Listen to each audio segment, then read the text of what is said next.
Assalamualaikum teman-teman, selamat berjumpa lagi dengan saya Abdurrahman dan masih tetap di channel Abdurrahman ya. Dan masih tetap juga mengupas tentang seputaran gangguan asam lambung dan anxiety psikosomatis. Nah, di season kali ini saya akan mencoba menjawab beberapa pertanyaan yang ada di kolom komentar. Nah itu teman-teman, tetapi pertanyaannya biar terjawabnya begitu banyak gitu teman-teman ya, akhirnya pertanyaannya saya singkat-singkat gitu teman-teman ya. Nah itu, nah makanya bagi teman-teman yang merasa kemarin itu bertanya di video yang kemarin gitu teman-teman ya, tolong tonton videonya sampai habis, jangan di skip biar kalian nanti mengerti, biar kalian nanti paham tentang seputaran apa yang kalian pertanyakan. Nah itu teman-teman, makanya tolong tonton videonya sampai habis, jangan di skip.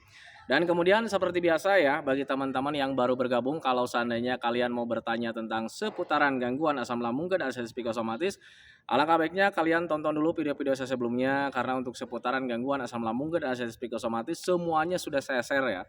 Dari mulai cerita saya yang terkena gangguan asam lambung dan anxiety psikosomatis, kemudian merasakan 1001 macam sensasi yang sangat tidak nyaman, itu sudah di-share teman-teman ya. Dan kemudian bagaimana cara menangani setiap sensasi yang hadir, itu juga sudah di-share. Nah, makanya biar lebih jelas, biar lebih detail, alangkah baiknya kalian tonton dulu video-video saya sebelumnya. Nah, itu teman-teman ya.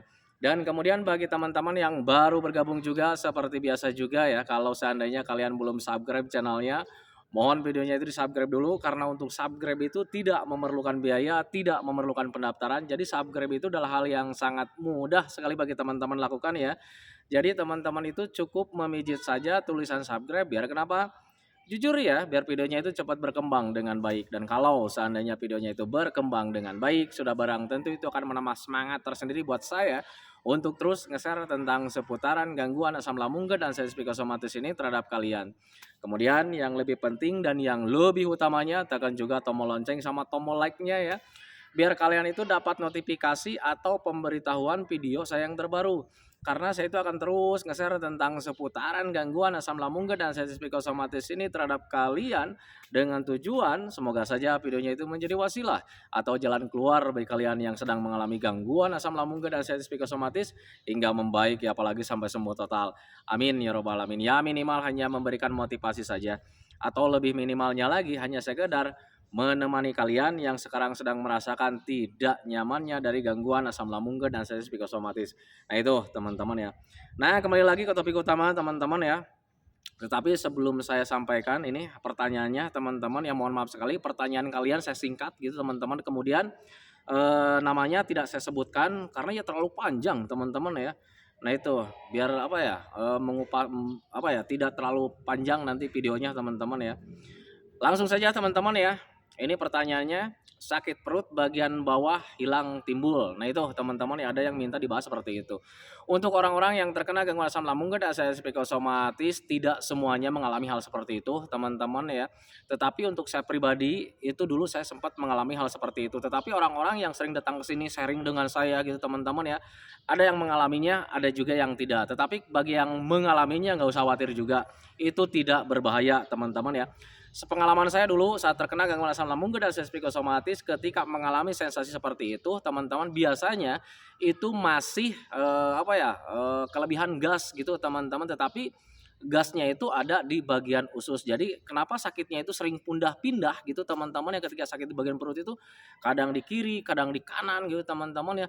Yaitu karena dari gasnya teman-teman ya, jadi ada pergerakan gas lah gitu teman-teman. Dan nantinya sebetulnya ketika kalian tahan gitu teman-teman, nanti ujung-ujungnya juga larinya itu kentut ya. Nah itu teman-teman, tetapi berbeda ketika kalian kelebihan gasnya itu ada di dalam lambung gitu teman-teman ya. Itu nanti kalian larinya itu sering sendawa. Nah itu teman-teman ya, sering apa ya, kayak macam tertekan gitu, pengen sendawa gitu teman-teman ya. Nah itu kalau seandainya gasnya itu di dalam lambungnya. Tetapi kalau misalnya udah turun ke bawah gitu teman-teman, ke bagian usus teman-teman ya, itu nanti larinya itu jadi kentut. Nah itu teman-teman, itu pengalaman saya dulu saat terkena gangguan asam lambung dan anxiety psikosomatis. Nah sekarang bagaimana sih solusinya? Karena memang ketika mendapatkan sensasi seperti itu sangat tidak nyaman sekali teman-teman ya. Untuk saya pribadi dulu teman-teman ya, cuman dikompres pakai botol air hangat ya. Jadi botolnya itu diisi air panas. Kemudian ditekankan, bukan ditekankan ya, dikompreskan ke bagian yang sakitnya teman-teman. Dan ketika dikompres seperti itu, kurangi pergerakan kalian teman-teman. Nanti juga ujung-ujungnya kalian pasti bakalan kentut. Nah itu teman-teman. Kemudian kalian jangan heran juga kalau seandainya kalian mengalami hal seperti itu, kok hilang timbul ya? Nah, karena gas itu biasanya dihasilkan dari asam lambung yang tidak normal, teman-teman ya. Selama kalian asam lambungnya tidak normal, itu nanti suka datang hilang gitu, teman-teman. Jadi hilang timbul lah. Nah, itu teman-teman, tetapi nggak bahaya juga, teman-teman ya. Itu hanya mengganggu saja, menjadi kurang nyaman sebetulnya, teman-teman. Nah, solusinya seperti itu, teman-teman ya. Untuk saya pribadi dulu, ya asam lambungnya betulkan gitu, teman-teman. Dengan cara seperti apa? Ya kembali lagi menjaga makan, kemudian usahakan minumnya minimal 8 gelas dalam sehari, jangan sampai kurang, air putih hangat ya. Nah, kemudian ketika sakitnya sedang terjadi, teman-teman ya usahakan kalian kompres saja. Kompres saja pakai botol yang diisi air panas gitu, teman-teman. Ya, nanti juga hilang dengan sendirinya. Nah, itu teman-teman ya. Dan itu bukan dari apa ya? Kalau dulu tuh saya berpikirnya wah ini jangan-jangan penyakit ginjal gitu, teman-teman. Akhirnya ya saya sering check up, saya sering USG gitu, teman-teman, dan ternyata tidak apa-apa, teman-teman ya. Dan ternyata itu memang apa ya? Dari gas gitu, teman-teman ya. Dari gas yang masih berlebih. Nah, itu teman-teman ya. Nah, kemudian selanjutnya sensasi baru bikin cemas, katanya seperti itu. Memang betul ya. Untuk orang-orang yang terkena gangguan asam lambung dan sensasi psikosomatis, jujur ya, saat terkena asam itu sensasi itu sangat banyak sekali, teman-teman ya. Kita dulu mungkin sebelum terkena asam lambung gitu, teman-teman, kita mungkin mengalami sakit, kita mengalami tidak nyaman gitu, teman-teman, tetapi cuman satu apa ya, satu sensasi. Kalau lagi demam mungkin meriang gitu, teman-teman ya. Kalau misalnya lagi sakit gigi mungkin cedat-cedut kayak macam begitu, teman-teman ya. Nah, tetapi saat terkena gangguan asam lambung dan asam psikosomatis sensasinya banyak, kadang sering berganti-ganti juga, teman-teman, dan ketika berganti dengan yang baru itu kadang membuat kita cemas, teman-teman ya. Ada apa lagi ini? Sensasinya hadir lagi. Wah, jangan-jangan gua akan selamanya begini. Nah, itu teman-teman ya. Perlu kalian ketahui, teman-teman ya, untuk orang-orang yang terkena gangguan asam lambung dan asam psikosomatis, ketika kalian sering mengalami sensasi sering gonta-ganti kemudian mendapatkan sensasi yang baru juga gitu, teman-teman ya. Itu memang ciri khas dari gangguan asam lambung, GERD, anxietis psikosomatis gitu, teman-teman ya. Jadi kita baru mengenalnya, teman-teman ya, dan itu sensasinya sangat banyak sekali. Tetapi ya kita harus pahami bahwa itulah ciri khas dari gangguan asam lambung dan anxietis psikosomatis. Jadi kalian nggak usah khawatir, kalian nggak usah cemas, karena memang itu ciri khasnya. Beda kan kalau misalnya kita mengenal nih ya, mengenal kayak macam sakit gigi, ciri khasnya kan gitu ya, jedud itu bagian gigi dan gusi itu kayak macam begitu, teman-teman ya. Dan kadang kita dulu nggak pernah cemas ketika mengalami sakit gigi, teman-teman ya, karena kita sudah mengenal ya, sudah mengenal sensasinya. Tetapi sekarang nih saat terkena gangguan asam lambung dan asam psikosomatis, ada sensasinya itu sering gonta-ganti, kadang kita bikin cemas, teman-teman ya. Nah, perlu kalian ketahui, perlu kalian pahami, teman-teman ya. Untuk sensasi gangguan asam lambung dan asam psikosomatis itu banyak dampaknya gitu, teman-teman, kalau sensasinya sedikit sih ya. Nah, itu teman-teman, tetapi dampaknya itu sangat banyak juga karena kita itu terkena dua gangguan, teman-teman. Yang pertama gangguan asam lambungnya, pencernaan, teman-teman ya. Nah, kemudian yang keduanya psikisnya, berkaitan dengan mental dan perasaan dan pemikiran. Nah, itu teman-teman, tetapi gak bahaya, nanti juga kalian bakalan membaik lagi dengan sendirinya. Tanamkan dalam pikiran kalian ketika sensasi hadir, ini bakalan terlewati karena memang pada dasarnya bakalan terlewati, teman-teman ya. Kalian bakalan baik-baik saja karena memang pada dasarnya kalian bakalan baik-baik saja. Nah, itu teman-teman ya, jangan terlalu khawatir. Nanti juga kalian bakalan sembuh lagi. Nah, itu teman-teman ya. Nah, kemudian selanjutnya ulu hati mengganjal tiba-tiba ditambah langsung gemeteran. Untuk orang-orang yang terkena gangguan asam lambung dan anxietis psikosomatis, ketika ada ulu hati terasa sakit nih, bukan sakit sih sebetulnya ya, teman-teman ya, kayak mengganjal, teman-teman, yang mengganjal, kemudian apalagi diikuti dengan gemeteran, teman-teman ya. Mari berpikir logika saja. Dulu juga kalian mengalami hal seperti itu, dan dulu kalian bisa berpikir dengan logika. Wah, energinya nih sedang habis nih. Orang kelaparan, teman-teman ya. Orang sedang meminta makan, tubuh kita sedang membutuhkan kebutuhan untuk tubuhnya, teman-teman ya. Kalau seandainya telat, itu pasti terasa mengganjal di bagian ulu hati ya, teman-teman. Kalau misalnya kitanya tambah telat lagi, ada gemeteran lagi. Nah, itu teman-teman. Tetapi sialnya nih, untuk orang-orang yang terkena gangguan asam lambung dan asam psikosomatis, kejadian itu pasti sering terjadi, teman-teman ya. Kenapa bisa seperti itu? Ya karena ketika kita sering makan saja, itu energi dari makanan tersebut itu tidak terserap sempurna oleh tubuh kita, teman-teman. Hasil ya sudah pasti kebutuhan untuk tubuh kita itu tidak terpenuhi setiap harinya. Makanya untuk kejadian itu, merasa lapar itu ya sering terjadi, teman-teman ya. Dulu mungkin kita mengalami ulu hati terasa mengganjal, kemudian agak gemeteran, itu mungkin karena kitanya belum makan seharian full gitu, teman-teman ya. Karena pencernaannya belum terganggu, teman-teman. Nah, sekarang kita makan pagi-pagi, energinya sudah habis, kadang jam 9, jam 10 udah gemeteran lagi. Nah itu teman-teman, nah makanya usahakan kalian itu sering makan saja. Makanya untuk orang-orang yang terkena gangguan asam lambung dan sensitif psikosomatis selalu dianjurkan jangan telat makan, sering ngemil, kemudian sering minum juga minimal 8 gelas dalam sehari, jangan sampai kurang. Tujuannya biar kalian itu ya kebutuhan untuk tubuhnya itu terpenuhi setiap harinya dan respon tubuh itu biar tidak hadir kayak macam ulu hati terasa mengganjal teman-teman ya. Tetapi beda, ada juga orang yang mengalami sensasi mengganjalnya itu setiap menit, setiap jam gitu teman-teman, bahkan setiap hari.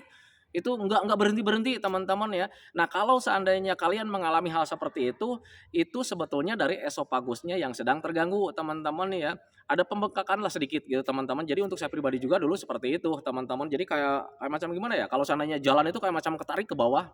Nah itu teman-teman ya. Itu biasanya dari esopagusnya yang sedang terganggu. Tetapi nggak apa-apa teman-teman ya. Esopagus terganggu itu karena akibat dari asam lambungnya sering naik teman-teman ya, ditambah lagi sering panas dalam juga gitu teman-teman ya.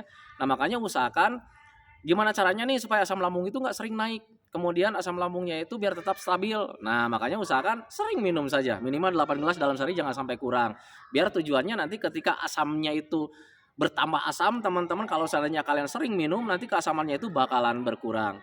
Nah itu teman-teman, nah, makanya pahami saja ke sana. Jadi untuk orang-orang yang terkena gangguan asam lambung dan psikosomatis, ketika mengganjalnya itu hilang timbul gitu teman-teman, itu mungkin karena efek kebutuhan kalian itu tidak terpenuhi setiap harinya. Tubuh kalian itu sedang meminta makan sebetulnya teman-teman ya, respon tubuhnya seperti itu. Tetapi kalau misalnya kalian ulu hatinya itu sakitnya itu setiap hari tidak ada jeda gitu teman-teman ya, itu mungkin dari esopagusnya sedang terganggu, ada pembengkakan sedikit. Tetapi nggak apa-apa teman-teman, nggak berbahaya. Dulu juga saya mengalami hal seperti itu teman-teman ya, dan alhamdulillah bisa sehat lagi. Nah caranya sering minum saja minimal 8 gelas dalam sehari, jangan sampai kurang. Kemudian bantu juga dengan sering berjemur teman-teman, terutama bagian depan dan bagian belakang. Namun usahakan bagian kepala jangan ikut terjemur dahulu. Caranya gimana? Usahakan kalian duduk di antara yang panas dan yang teduh. Nah itu teman-teman ya, mau berjemur ini masukkan kepalanya ke bagian yang teduh. Mau berjemur di bagian belakang gitu teman-teman ya, berjemur bagian belakang, usahakan kepalanya masukin ke bagian yang teduh. Makanya duduknya itu di antara yang panas dan yang teduh. Kenapa untuk orang-orang yang terkena gangguan asam lambung dan psikosomatis kepalanya harus dihindari dulu karena terlalu panas, terlalu sering gitu teman-teman ya. Karena mudah pusing teman-teman ya. Karena sensitifnya masih terlalu tinggi ya. Panas sedikit mudah pusing, kedinginan sedikit mudah kelayangan. Lapar sedikit mudah kelayangan. Itu untuk orang-orang yang terkena gangguan asam lambung dan psikosomatis. Makanya usahakan akalin saja gitu teman-teman ya. Nah, kemudian selanjutnya, sulit tidur, apakah sensasi aslam? Sulit tidur itu bukan sensasi aslam teman-teman ya. Sulit tidur itu bisa dampak dari asam lambung, tetapi bukan dari asam lambung saja teman-teman ya. Mungkin karena kalian sedang sakit. Nah sekarang itu mungkin sakitnya itu karena kalian terganggu asam lambungnya, bisa ke sana gitu teman-teman ya. Jadi untuk sulit tidur itu bisa karena sakit yang lain gitu teman-teman. Orang tengok saja anak kecil kalau seandainya demam dia itu sulit tidur teman-teman ya. Nah itu jadi hal yang merupakan wajar ketika kalian sekarang merasa tidak nyaman, sulit tidur, itu merupakan hal yang sangat wajar sekali teman-teman ya. Orang sakit pasti sulit tidur lah. Nah itu teman-teman. Kemudian yang keduanya, sulit tidur itu bisa karena efek stres atau terlalu banyak pikiran teman-teman. Jadi sulit tidur itu ya karena pikiran kita itu selalu traveling kemana-mana teman-teman. Sering jalan-jalan kemana-mana teman-teman ya. Mata mungkin merem sih merem teman-teman ya. Tapi pikiran itu ya kadang jalan-jalan kemana-mana. Berpikir tentang penyakit lah, berpikir tentang bahaya lah, berpikir tentang kematian lah, gimana besok lah. Nah itu teman-teman, sehingga ya kita itu kurang rileks teman-teman ya, karena berpikirnya itu selalu mengarah-arah ke hal-hal negatif teman-teman ya, ada stres ke hal-hal negatif di situ, sehingga tubuh kita itu nggak rileks karena waspada gitu setiap menitnya, setiap jamnya. Nah makanya sulit untuk tertidur. Nah solusinya gimana teman-teman ya? Usahakan gimana caranya supaya kalian itu rileks teman-teman ya. Untuk saya pribadi dulu saat terkena gangguan asam lambung dan psikosomatis, ketika sulit tidur itu saya mencoba menenangkan diri teman-teman ya. Saya mencoba mendengarkan audio relaksasi, kemudian pernapasannya juga diolah teman-teman ya. Saya tarik napas panjang-panjang, kemudian buang pelan-pelan sambil badannya itu dilemaskan selemas-lemasnya teman-teman ya. Pasrah saja gitu teman-teman. Nanti juga ketika kalian melakukan hal seperti itu secara berulang-ulang teman-teman ya, nanti tubuh kalian itu bakalan rileks teman-teman ya. Dan ketika rileks, kalian pasti bakalan mudah tertidur dan tahu-taunya sudah pagi saja. Nah itu teman-teman ya, itu cara saya dulu saat terkena gangguan asam lambung dan psikosomatis ketika sulit tidur. Nah itu teman-teman, makanya pahami saja ke sana. Nah kemudian selanjutnya ada siapa lagi nih? Sulit tidur apakah sensasi aslam? Oh iya barusan udah. Sering mimpi buruk. Nah ini teman-teman ya untuk orang-orang yang terkena gangguan asam lambung dan akses psikosomatis ada kalanya mengalami hal seperti itu dan dulu juga saya mengalami seperti itu teman-teman. Kadang mimpinya itu bertemu dengan orang yang sudah meninggal lah, kemudian sering dikejar-kejar hantu lah dan sebagainya teman-teman. Itu menambah ketakutan kita tersendiri teman-teman ya ketika bangun itu. Kadang ketika kita bermimpi ketemu dengan orang-orang yang sudah meninggal ya kadang paginya itu suka cemas teman-teman ya, selalu dikait-kaitkan dengan kematian. Wah ini jangan-jangan pertanda nih, pertanda bahwa kematian bakalan menjemput saya.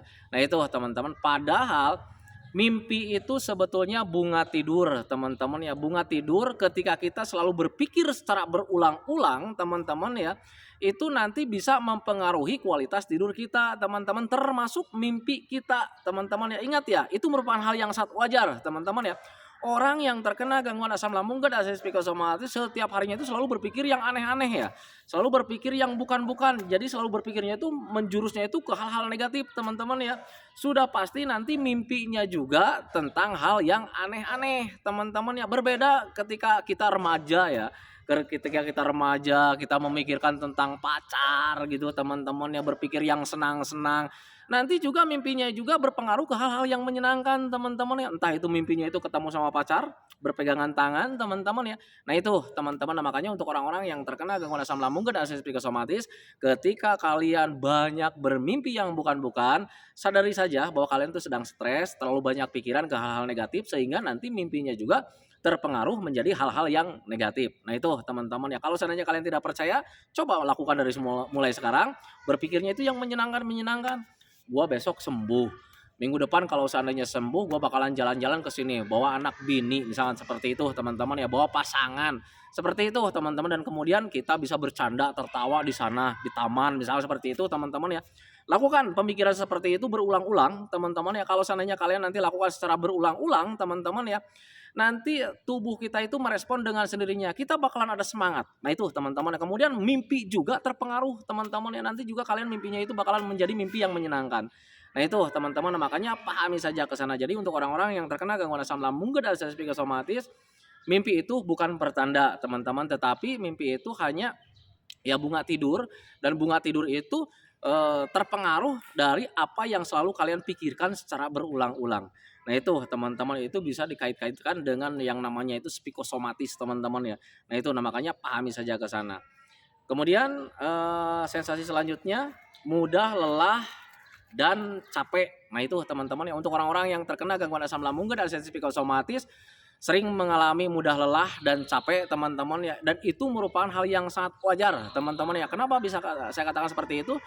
Ya karena energi kalian terbatas teman-teman ya, walaupun kalian sekarang banyak makan makanan yang bergizi teman-teman ya, nilai kebaikan dari makanan tersebut itu tidak terserap sempurna oleh tubuh kita teman-teman ya, wajar. Makanya kalau seandainya energinya itu cuma sedikit, sehingga ketika kalian jalan sedikit saja mudah capek. Nah itu teman-teman, ditambah lagi kita ada stres, terlalu banyak pikiran sehingga energi yang ada saja itu terkuras. Makanya wajar menurut saya kalau seandainya mudah lelah, mudah capek. Tapi bakalan membaik Pak, bakalan gitu teman-teman, karena dulu juga saya mengalami hal seperti itu teman-teman ya. Tenang saja, yang harus kalian lakukan fokus saja di 3P-nya, pola makannya dijaga, pola hidupnya dijaga, pola pikirnya dijaga, sering makan, sering ngemil, kemudian sering minum juga. Nah itu teman-teman, makanya pahami saja ke sana. Kemudian selanjutnya tenggorokan sering mengganjal.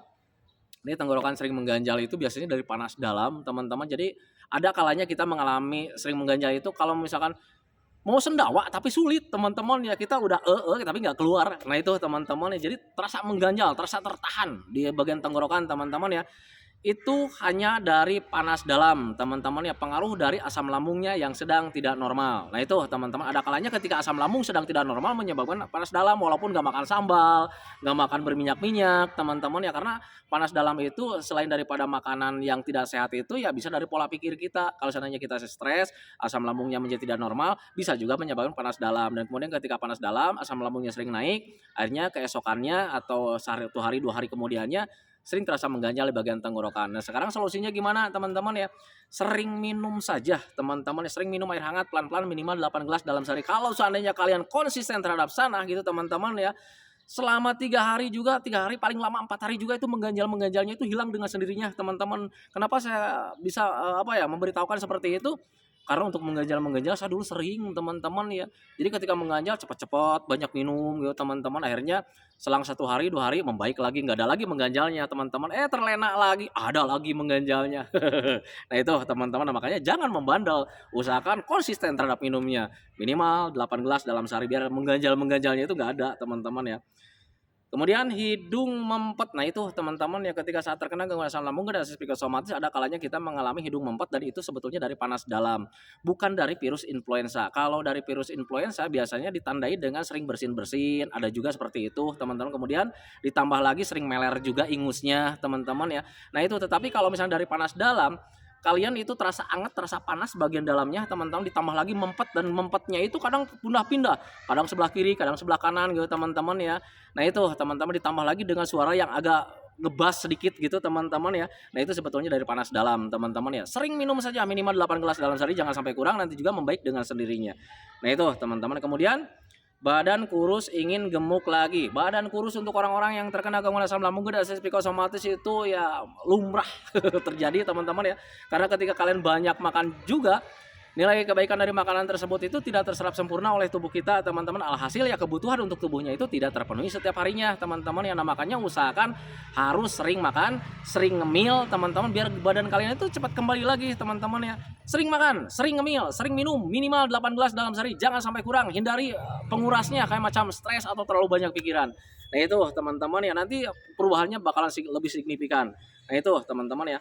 Kemudian ngilu-ngilu di bagian sendi, itu karena kita sering berpikir yang aneh-aneh ya, sering berpikir yang menakutkan, akhirnya ya ada penegangan otot, dan penegangan otot itu sering terjadi setiap hari teman-teman, karena stresnya juga setiap hari. Nah itu teman-teman, sehingga berpengaruh ke sendi-sendi, kadang ruas tangan terasa ngilu-ngilu teman-teman ya. Ruas tangan itu ngilu-ngilu, kemudian kayak macam daging dan kulit itu kayak macam ngilu-ngilu teman-teman ya. Ruas-ruas kaki, lutut, semuanya pokoknya ruas-ruas itu termasuk sendi-sendi itu terasa ngilu-ngilu teman-teman ya. Itu sebetulnya dampak atau efek ketika kita sering mengalami penegangan otot karena stres atau terlalu banyak pikiran. Nah, solusinya gimana? Ya sebaiknya hindari stresnya teman-teman ya, hindari stresnya, terlalu banyak pikiran tentang penyakitnya itu hindari. Kemudian kalian sering minum minimal 8 gelas dalam sehari, jangan sampai kurang. Kemudian makannya tetap harus dijaga juga. Kenapa sih apa-apa selalu dikaitkan dengan minum? Apa-apa selalu dikaitkan dengan minum? Minum itu sangat penting sekali teman-teman. Jadi selain bisa merelaksasi tubuh kita, teman-teman ya, perlu kalian ketahui bahwa badan kita juga ya hampir 90% itu mengandung cairan, teman-teman, dari mulai daging, darah, semuanya itu mengandung cairan. Makanya untuk cairan itu, untuk mineral itu sangat penting sekali. Nah, makanya jangan pernah menyepelekan dengan air minum, usahakan minumnya itu minimal 8 gelas dalam sehari, jangan sampai kurang. Usahakan minumnya itu jangan yang berwarna, sekalipun itu susu, teman-teman ya, hindari saja seperti itu. Air putih saja, air putih hangat minimal 8 gelas dalam sehari, jangan sampai kurang. Nah itu teman-teman ya. Nah itu teman-teman ya, walaupun saya udah ngebut gitu teman-teman ya, pertanyaannya itu masih banyak juga. Walaupun saya udah ngebut itu masih banyak juga yang belum terjawab, tetapi nggak apa-apa teman-teman ya. Sebetulnya kalau seandainya tidak terjawab juga, sebetulnya kalian itu bakalan membaik teman-teman ya, bakalan sembuh total. Tetapi karena memang durasinya sekarang 23 menit lebih teman-teman, jadi videonya itu saya hentikan teman-teman ya. Semoga saja videonya itu menjadi wasilah buat kalian, semoga saja videonya itu menjadi pencerahan buat kalian. Nah itu teman-teman ya. Nah itu teman-teman ya videonya. Semoga saja videonya itu ya bisa bisa menenangkan kalian, kemudian bisa rasa penasaran kalian itu sudah terjawab gitu teman-teman ya. Dan memang kebetulan ini masih banyak ya, tetapi mohon maaf belum sempat saya jawab semuanya. Tetapi perlu kalian ketahui teman-teman ya, tanpa dijawab juga, tanpa ada respon juga teman-teman ya, kalian itu bakalan sehat lagi, bakalan sembuh total lagi gitu teman-teman. Kemudian di kolom komentar cuman saya like saja, bukan berarti saya itu tidak merespon teman-teman, tetapi meresponnya itu hanya dengan video ini gitu teman-teman ya. Karena untuk menjawab itu banyak sekali pertanyaannya, akhirnya ya divideokan saja, semoga saja yang nantinya ketika kalian mengalaminya juga ada jawabannya di sini di video ini. Nah itu teman-teman. Nah itu teman-teman ya, sentikan videonya teman-teman ya. Assalamualaikum warahmatullahi wabarakatuh.